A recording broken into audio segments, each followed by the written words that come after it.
খাওয়ার পর পুজো দিলে কি হয় জানেন? অনেকে হয়তো কাজে কাজে সময় বের করতে পারে না, ফলে ভাবে যে প্রথমে কিছু খেয়ে নেই, জল খাবার, তারপরে স্নান করে পুজো দেব, তারপরে ভাত খায়। অনেকে তো সকালে ভাত খেয়ে তারপর পুজো দেয়। কিন্তু আপনারা কি জানেন যে খাবার খাওয়ার পর পুজো দিলে ঠিক কি কি ফল পাওয়া যায়?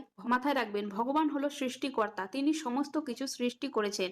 তিনি পিতা মাতার সমান। যেমন পিতা মাতাকে খেতে না দিয়ে নিজে আগে খেলে সেটা শোভা পায় না, ঠিক তেমনই ভগবানকে প্রথমে ভোগ না দিয়ে, পুজো না দিয়ে নিজে কখনোই অন্ন বা খাবার গ্রহণ করা উচিত না।